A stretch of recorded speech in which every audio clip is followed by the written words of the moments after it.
Desa Kaliwungu selalu diselimuti kabut tipis setiap malam, seolah menyembunyikan rahasia gelap di balik deretan rumah kayu yang reot. Di sanalah tinggal Pak Jaya, seorang rentenir berhati dingin yang kekayaannya tumbuh pesat secara misterius. Warga desa berbisik, kekayaan Pak Jaya bukan hasil kerja keras, melainkan dari pesugihan pocong. Rumor itu semakin diperkuat dengan kondisi rumah Pak Jaya yang selalu gelap dan tertutup rapat, seolah menyembunyikan sesuatu. Risa, seorang gadis desa yang cantik dan lugu, selalu menyinari hari-harinya dengan merawat ibunya, Bu Siti, yang terbaring lemah karena sakit keras. Bu Siti adalah satu-satunya keluarga Risa, dan melihatnya menderita membuat hati Risa hancur. Obat-obatan yang mahal dan biaya pengobatan yang terus membengkak membuat Risa terpaksa mencari pinjaman. Pilihannya jatuh pada Pak Jaya, satu-satunya orang di desa yang bersedia memberikan pinjaman dalam jumlah besar. Saat Risa mendatangi rumah Pak Jaya, ia disambut dengan senyum licik. "Tentu saja bisa, Nak Risa," kata Pak Jaya dengan suara serak. "Tapi ada syaratnya." Bunga pinjaman yang mencekik membuat Risa putus asa. Saat ia memohon keringanan, Pak Jaya menyeringai. "Ada cara lain, Nak," bisiknya. "Jika kau mau membantuku merawat sesuatu." Pak Jaya lalu menjelaskan tentang sebuah penjaga yang harus diberi makan, dan jika Risa bersedia, hutangnya akan diringankan. Dengan berat hati, Risa, dalam keputusasaan yang mendalam, akhirnya setuju. Malam itu, Pak Jaya membawa Risa ke sebuah gubuk terpencil di tengah hutan angker yang jarang dilewati warga. Gubuk itu tampak tua dan usang, dikelilingi pohon-pohon rindang yang menjulang tinggi, menciptakan suasana mencekam. Di dalamnya, tergeletak sesosok pocong lusuh, terikat kain kafan yang menguning. Di atas sebuah meja kayu tua, bau kemenyan dan darah kering tercium kuat di udara. Risa gemetar ketakutan, namun ia berusaha menahan diri. "Tugasmu hanya memberinya makan setiap malam Jumat Kliwon," kata Pak Jaya dengan seringai licik. Risa terkehut, namun rasa takut akan kehilangan ibunya lebih besar dari rasa takutnya pada pocong itu. Sementara itu, Banu, pemuda desa yang diam-diam menyukai Risa, mulai merasa curiga. Ia sering melihat Risa terlihat murung dan beberapa kali mendapati Pak Jaya melirik Risa dengan tatapan aneh. Banu juga tahu tentang rumor pesugihan Pak Jaya, dan ia mulai mengaitkan semua itu. Ia memutuskan untuk mencari tahu kebenarannya. Diam-diam mengikuti Risa. Malam Jumat Kliwon pertama, Risa datang ke gubuk dengan hati berdebar. Pocong itu terlihat lebih hidup. Matanya yang cekung seolah mengawasinya. Risa menyiapkan sesajen yang diminta Pak Jaya. Ayam hitam, kemenyan, dan kembang 7 rupa. Ia meletakkannya di samping pocong. Namun, saat ia mendekat, pocong itu menggeliat. Talinya seolah mengencang sendiri. "Bukan ini yang kuinginkan." Suara serak berbisik di telinga Risa, membuat bulu kuduknya meremang. Risa menjerit kecil dan segera berlari keluar gubuk. Keesokan harinya, Risa menemui Pak Jaya dengan ketakutan. "Pocong itu berbicara padaku," serunya. Pak Jaya hanya tertawa. "Itu hanya halusinasimu, Nak. Lanjutkan tugasmu." Ia menatap Risa dengan tatapan dingin, seolah mengancam. Namun teror tak berhenti di situ. Setiap malam, Risa dihantui mimpi buruk tentang pocong yang mengejarnya.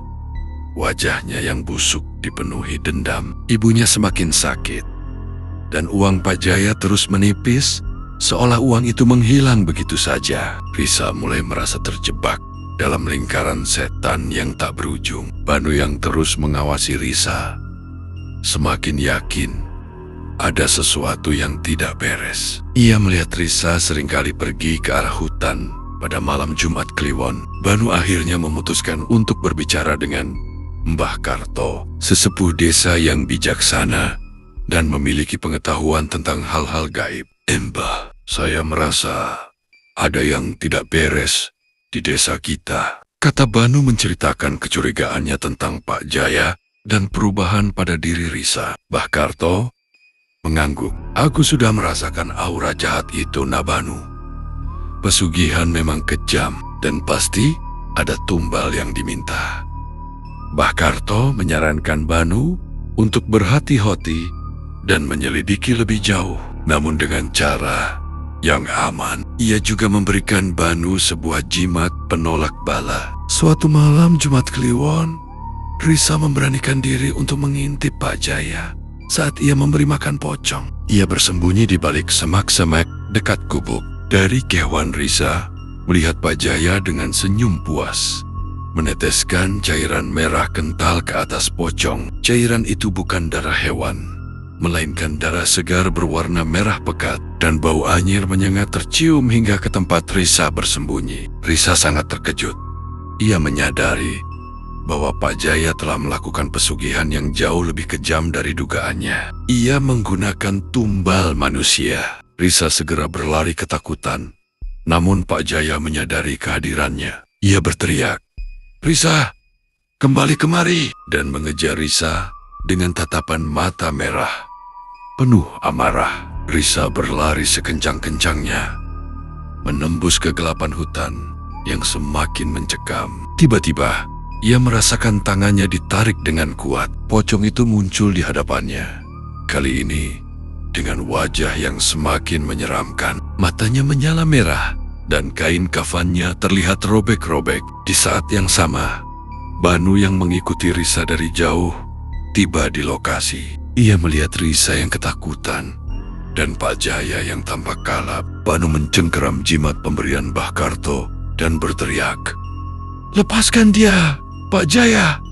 Hentikan kejahatanmu!" Namun pocong itu tidak menyakiti Risa. Ia justru menunjuk ke arah Pak Jaya yang kini mendekat. Pocong itu melepaskan ikatan kain kafannya, menampakkan sesosok jasad yang mengerikan. Kulitnya kering menghitam dan matanya menyala merah darah. "Aku adalah Karsiman, korban pertama Pak Jaya. Dia menculikku dan menjadikan aku tumbal pesugihannya, dan kau akan jadi tumbal berikutnya." Suara pocong itu menggelegar di tengah hutan, memecah kesunyian malam. Pak Jaya pucat pasi. Ia mencoba lari, tetapi pocong itu jauh lebih cepat. Pocong Karsiman mencengkeram Pak Jaya, menariknya ke dalam kegelapan hutan yang semakin pekat. Teriakan Pak Jaya memenuhi malam, diiringi suara patahan tulang. Sebelum akhirnya sunyi senyap, hanya suara jangkrik dan embusan angin yang kini terdengar. Risa terdiam, tubuhnya bergetar hebat. Banu segera mendekatinya, memeluknya untuk menenangkan.